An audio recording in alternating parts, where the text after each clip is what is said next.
Everybody, I'm Michael Martin. I'm joined today by Kathy Phelps. She's a partner at Denning, Gill, Diamond & Colitz in Los Angeles. How are you doing, Kathy? Good, thank you. She's also the author of a great new book that I recommend to everyone called The Ponzi Book.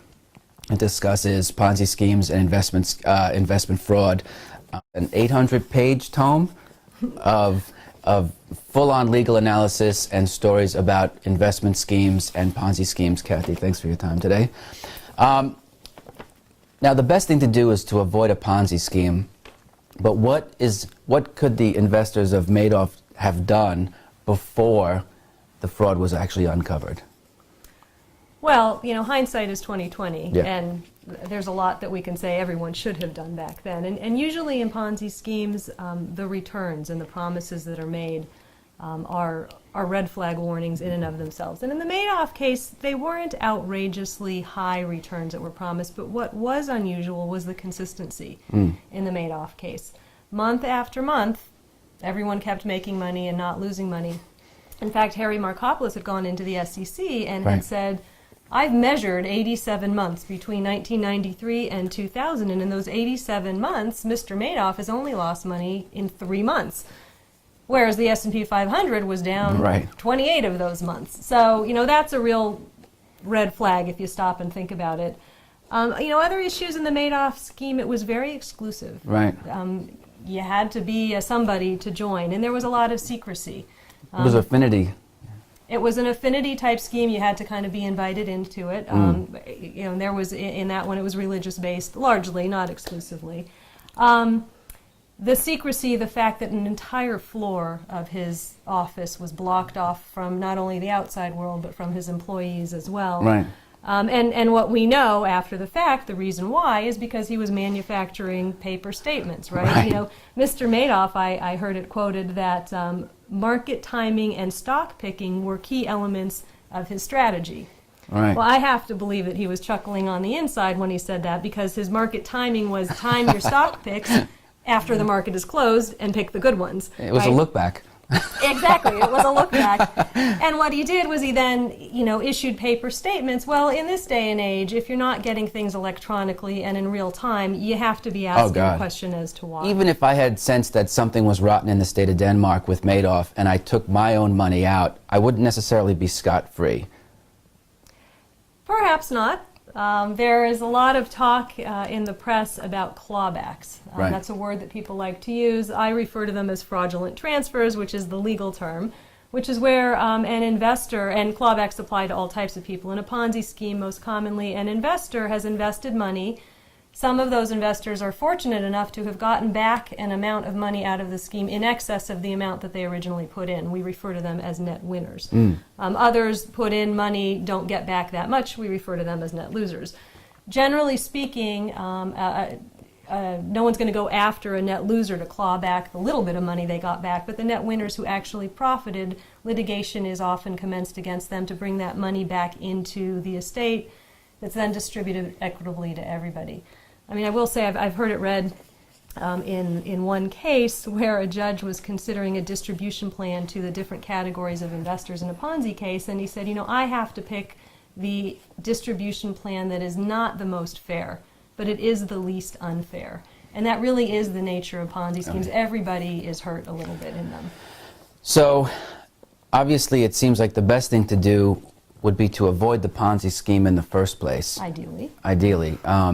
But even for someone like myself, being 23 years in the business, it takes a lot of time, takes a lot of effort, and you're always thinking about what's the unknown, right? Because you're trying to find something that's wrong. There might not be anything wrong, but it's hard to find. In terms of financial literacy, what would you consider, being an attorney, something in the area of best practices when it comes to doing due diligence from an investment manager? Well, there are some things that can be done with relative ease, that at a minimum should be done. There is a lot of public information out there. I mean, you want to Google the investment program and the company name as starters and see if there's any negative news I'm Googling you right now to make sure. Make sure that there's no negative, news stories out there about some problem with the investment program. You can certainly do nationwide litigation searches, which would pull up any type of lawsuits across the country that have involved the perpetrators of the scheme. You can also do, for that matter, a background criminal check if you know who the insiders are that are running the particular company. Right.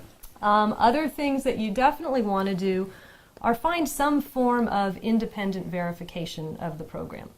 You want to maybe talk to an auditor. Now, in the Madoff case, had anyone bothered figuring out who the auditor of this multi-billion-dollar scheme was, they would have learned that it was a small shop in a strip mall, which really was not qualified to be handling a multi-billion-dollar business. Right. Another big Ponzi case. It would just look suspicious anyway. Like, you get a $50 billion ding, you want to have a gigantic multinational firm, not like Freddie's audit company next to the pizzeria. Exactly.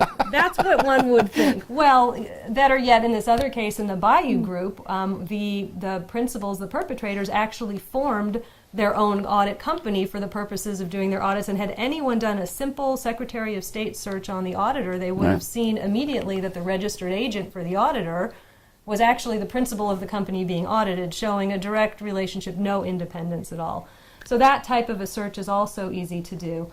And in terms of due diligence, I think one of the most important things really is just having a heightened awareness of how did this find you, or how did you find it? Was it through an affinity scheme? Was it through, based on trust? Right. Somebody told you about it. Have you stopped and thought, is this its own sustainable business model? What's being promised to me? Am I being promised exorbitant returns? Am I being promised it's no risk, it's fully guaranteed, it's fully insured? Right. Those types of things should just be red flags. You have to stop and think about what's being presented to you. And then, of course, there's the issue of secrecy. Again, having a heightened awareness of what kind of responses are you getting to your questions. You're asking the questions, it's your money. You've given your money to somebody else. You are entitled to answers. I find that people, not only the investors themselves, but sometimes the brokers putting investors into these programs, are a little bashful about asking questions. And when they're put off because the boss is out of town or unavailable, they immediately back off rather than pressing for the answers. So, my recommendation would be ask the hard questions and expect the answers. And if you're not getting the answers, really stop and think about it. Sleep on it, for sure. Last question. In the demise of MF Global, which is in the newspaper now every day, what recourse would investors have against mistakes were made, but there was nothing illegal done? Do they have any chance of getting their money back? Well, there is much to be said on that topic. In fact, a few hundred pages of the Ponzi book are dedicated to just that subject. This is America, and there is always somebody to sue and some legal claim to pursue to recover money. In MF Global, there are actually these two related bankruptcy cases and trustees appointed in them, which create some hurdles for the individual investor trying to recover some monies. The trustees may have standing to pursue particular types of claims, for example, a breach of fiduciary duty claim against the officers or directors of the company. That doesn't mean, though, that investors might not have other claims. A real hot legal claim that we've been hearing a lot about in the press is aiding and abetting liability. And in the Scott Rothstein Ponzi case just recently, there was a very large jury verdict in favor of an investor against TD Bank for $67 million on an aiding and abetting theory, because in that case, the bank had known about the fraud and substantially assisted in it in talking to investors and making misrepresentations that their money was safe when in fact their money was already gone. And there's, we could go on and on and on about the different types of legal theories that could be pursued against different types of entities, the banks, the brokers, the lawyers, and anyone else who might have been involved in the scheme. So the takeaways are, do your due diligence and take your time. There's plenty of stuff available through the regulators, through FINRA, through the NFA. Do a Google search and then ask a lot of questions, and if you're not satisfied, sleep on it or wait, because oftentimes that's your best strategy. And demand answers. Yeah, demand answers. Thanks for your time. We'll do it again. Thank you. Okay.